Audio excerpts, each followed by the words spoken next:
Hello again and welcome back to a new episode on the channel. We have some more adventures in Azuremyst today on our brand new Eridar character. First thing I want to talk about is that I went into the settings of my all the things and I disabled cost and reagents from the filler section. I really don't want to be tracking things like small lustrous pearls that are needed to apparently make leatherworking appearances if I'm not going to be doing leatherworking on this character. So I'm kind of understanding a little bit more about where some of these random items that I need to collect are coming from. But disabling that put us up to 67% complete so far for the zone, and I think the majority of that completion is going to be from the quests and the appearances attached to those quests. After I got those ATT tasks out of the way, I went and learned cooking so we could work on collecting those 2 recipes from Cookie. I made a bunch of spice bread to get me to 40, and when I was out gathering small eggs from the plain striders for the herb-baked eggs, I remembered that we had the moongraze tenderloin recipe as well. I learned that, gathered several more eggs along with some moongraze stag meat, and between those 2 recipes, I was able to get to 60 with cooking. I then learned the boiled clams recipe and went back over to the Naga on Wraithscale Point, farmed up a bunch of small barnacled clams to get to 20 clam meat. That ended up getting me to 80, and I was able to collect and learn the recipe for smoked sagefish. I still had quite a ways to go on cooking to be able to obtain the second recipe, so I decided to tackle some more quests. I did end up abandoning the small start quest that I had picked up last time, and the Prophecy of Velen was available for me from Daedal at Azure Watch. Prophet Velen had prophesied this day. The Draenei would meet allies on this island, and we'd be tested and judged. The night elf that we rescued earlier and her people are here, and we are to travel to them and tell them of the Draenei. Technically, we've already been over there and completed a few of the quests that were offered for us, but this will allow us to progress further through the quest chain. We'll turn that into Admiral Odysseus, and let's go recover his compass and map from the goblins of the Venture Company. I ended up having another Draenei friend along with me, and whether they realized it or not, together we defeated the thieves and took back the Admiral's gear. I figured since I was over this way, I'd just ride up along the shore and turn in the totem quest. This led me to the next totem, the Totem of Yore. I'm now an expert at the language on the totems, and this one leads me to a new one, the Totem of Vark at Bristlelim Village. We give the Admiral back his stolen equipment, and he finds something else that was rolled up in the map. There are orders from the Venture Company's leader. The goblins are here to strip mine the island of the crystal wreckage and then hijack the ships. He's curious on how they knew of their plans and suspects a traitor among them. He's now suspicious of his crew and he's got a plan, but first he needs us to gather a hollowed out tree and some leaves. Curious to know what he has up his sleeves. I decided I wanted to have a companion along with me, so I summoned Belial. I think he's quite fitting. Belial and I set off together to gather the tree stump and all of the leaves for the Admiral. Handing those in to him, he warns us that the next part of his plan is going to be dangerous. We live for danger. The plans tell us that whoever the traitor is and the leader of the goblins is going to have a meeting. We are to be at this meeting wearing our new disguise. Once we get to the cove, we are to look for a Naga flag, which means a meeting is planned, and uncover who the traitor is. Looking at the map, the meeting is supposed to take place down at this western corner, which I believe is Silvermist Isle. We also have the quest The Missing Fisherman down in that area, so we'll uncover the traitor, find Cowlin, the missing fisherman, and then we'll scoot up and turn in the Totem of Vark. We have a nice little path of quests here that we can complete. Oh yeah. This isn't suspicious at all. There's a big, giant tree that just looks incredibly out of place, but we're hidden. It's okay. There's Giesel, and there's the little gnome who's just been pacing back and forth along the beach at the landing. Don't think I didn't notice you.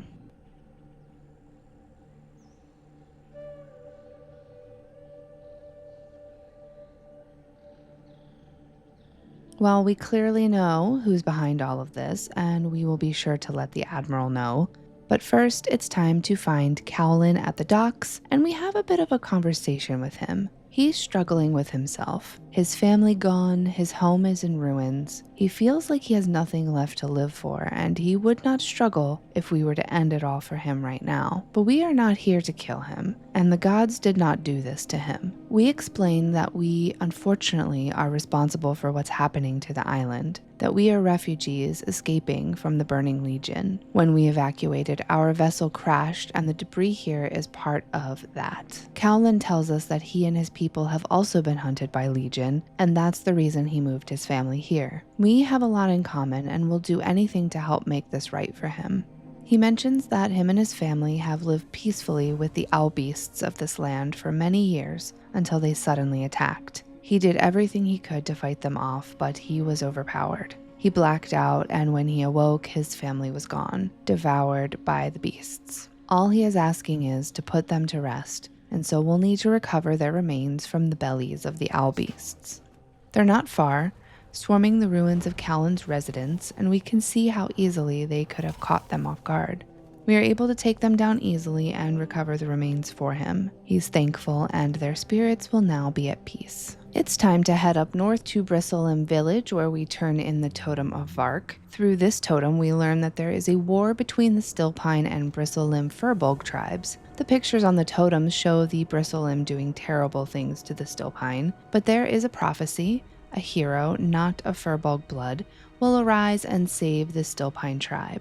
That's us, naturally. So our job is to slay a bunch of the Bristlelim, get their keys, and release the Stillpine captives that they have scattered around here in cages.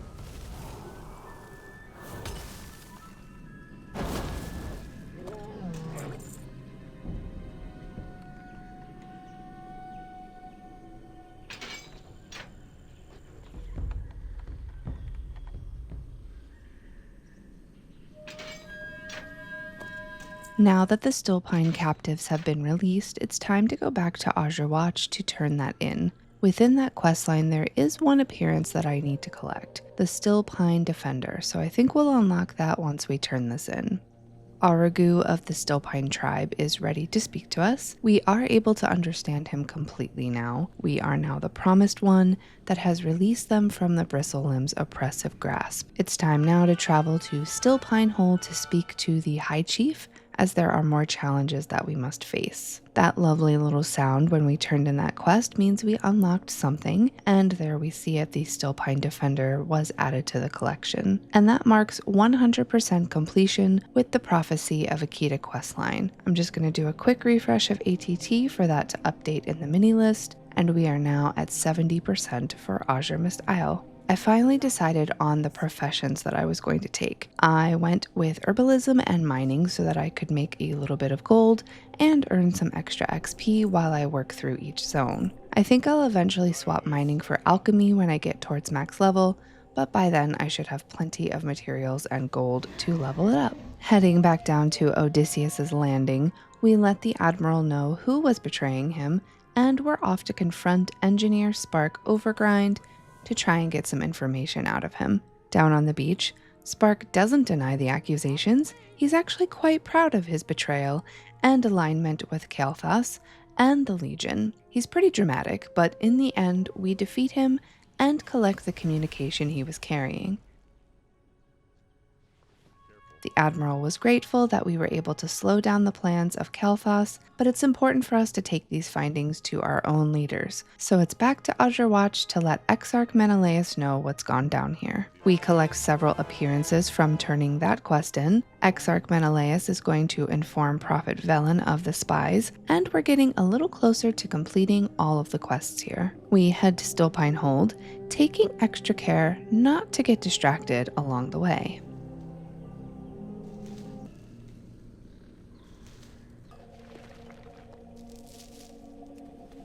High Chief Stillpine explains that he and his tribe have lived peacefully among the creatures of this land, and that one of their own has been seeing dark omens. We're the promised one, of course, and we are here to make sure they are free of the chaos that's been surrounding them.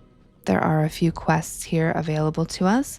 Mordu and his brother were hunting in the woods when they were ambushed by insect-like creatures that they've never seen before. He'd like us to bring down these apocalyptic creatures and take their hides. In return, he'll make us a belt of great power, which is actually good because I've been needing to replace my current belt. Gurf is appalled that the Murlocs have been causing so much trouble lately, and they've resorted to even stealing their food. He's asked us to get them back, as well as to keep an eye out for a darker-skinned Murloc who may still have some of his own personal property. The insect-like creatures are called Ravagers, and they prove to be no trouble at all. I was able to gather the hides pretty quickly.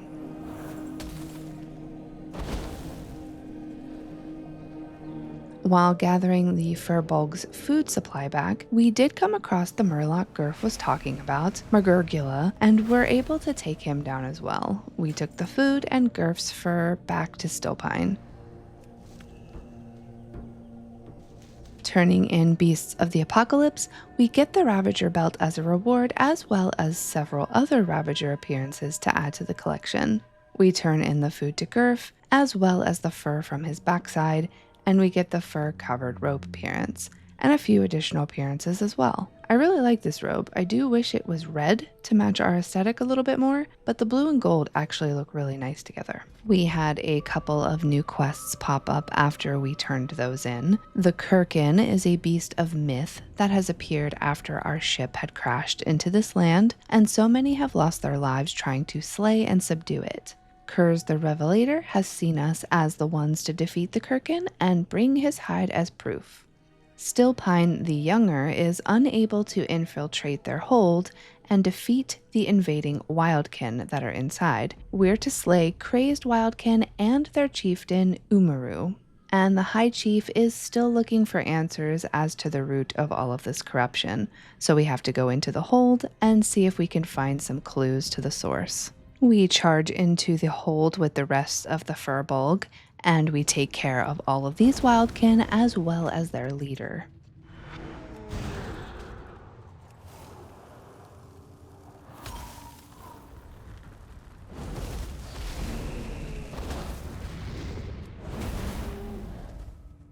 Down below, we confront the Kirkin.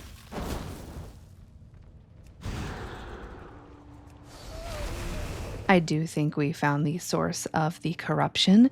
This blood crystal is seeping its energy into the water. We were attacked by a bunch of Wildkin after discovering this crystal, but were able to make it out of this hold safely. We turn in the Kirkin's hide to Kurz, and he tells us to take it over to Mordu, who will craft the hide into a piece of armor for us. We tell Stillpine the Younger that the Wildkin and their leader have been dealt with, and we get 3 new appearances from completing that. High Chief Stillpine is now aware of what is causing the corruption. The hold has been saved, and prosperity will begin for the Stillpine. But he fears that a darkness is still looming over Astranae, and that if we ever need his aid, all we have to do is ask. It's time to go back to Azure Watch and let Exarch Menelaus know what we've seen here. Mordu has fashioned us a beautiful pair of Kirkin stocks with the hide of the Kirkin, and with that, we've collected the remaining appearances for this questline. We are now at 82% completion, so let's go back to the watch and finish this out. Delivering the news of the Exedar's power core within the Stillpine hold to the Exarch finishes off all of the quest chains in Azuremyst Isle. But there were still a few quests that I noticed were lingering, and I did have to look them up to see where their starting point was. First one was for Warlord Sriztiz. I went back down to Wraithscale Point to get a rune-covered tablet. Taking this back to Priestess Kylene at Odysseus's Landing, she wasn't able to read the runes marking the tablet, but archaeologist Adamant Ironheart was. He tells us that this tablet is Naga communication, and their leader, Warlord Sriztiz, has ordered his Naga to take the island by force. He's hiding out in a cave to the west, so we go and put an end to his reign.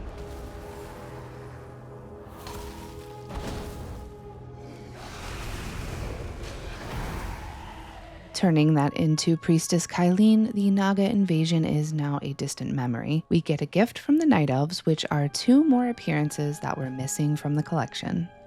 This next quest was called A Hearty Thanks. This one was actually really neat. Scattered around the island in different spawn points, you can find a Draenei youngling. In order for this quest to pop up, you have to lure a hostile creature over to the youngling and get them to engage in combat. Use your gift of the Naru on the Draenei. They'll thank you for the heal and the quest will be available. We take the news back to the Exarch and the quest is now in our completion pile. I definitely missed this next quest, which actually goes hand in hand with the missing fisherman quest. Back on the beach down by Silvermist Isle is a night elf named Magwyn hiding behind a log. She tells us that her family was attacked by Murlocs and Alkin, but she managed to escape. She thinks both of her parents have been slain and asks us if we can help escort her back to her home. We defend her from the Alkin that attack as we make our way through the forest to her home by the docks. When we get there, both night elves are surprised but relieved to see each other. What a touching little quest, and even though Cowlin has lost his wife, I do hope he can be a little more at peace now. After turning that in, we collect some bracers that are not only an upgrade to our gear, but for our appearance hunting as well. There's only one more quest that we can complete here, and that's a quest called Bandits. Like the Draenei Youngling, there are stealth bandits in certain spawn points around the island. They'll pop out of hiding and attack you when you get close enough, and after they're slain, the quest will pop up. We collect a bounty ledger off of them where we see that the Blood Elves have put a hit out on the Draenei. We must take it back to the Exarch immediately, where we get an upgrade to our gloves, as well as the remaining appearances under that quest. All of this has brought us up to 96% completion under the quest portion for this zone. There is another appearance and quest that is available here, but it looks like it's only available for warrior classes. I'll need to come back here on an Alliance warrior in order to complete this. The last thing I need to do here is to finish leveling up my cooking to 175 in order to purchase that remaining recipe from Cookie. I actually went and bought some of the ingredients needed, like raw sagefish, boar ribs, and tangy clam meat in order to do that. This is Cozy Completionist after all, and there are no rules against doing this, especially considering I had already farmed out the ingredients needed to get my cooking to 80 earlier. We purchased the recipe for Sagefish Delight, and that completes the vendor section in ATT. Before I end this episode, I just want to go through what is still open to complete here. I'll bring one of my warriors in next episode in order to complete that specific class quest. I'll also go through and see if we can make some progress on the To All the Squirrels I've Loved Before achievement. I'm skipping over holidays because there isn't anything I can do about any of those right now. We just need to wait until those events come around to be able to complete. We didn't find the Blood Elf Bandit mask when we defeated that Blood Elf earlier, and although ATT says we have collected that appearance, it does seem grayed out under my appearances, so I'm going to have to figure that one out. There's also several objectives under the Remote Zone section that link to Azuremyst. There are some quests in Bloodmist Isle, but a lot of them seem to be for the Squirrels achievement, so we can definitely figure that out for next time. Other than that, I really think we're in good shape here, and we may even make our way to Bloodmist Isle in the next episode. But that's all I have for you today. I hope you enjoyed our adventures together. Thank you so much for watching, and I will see you in the next video.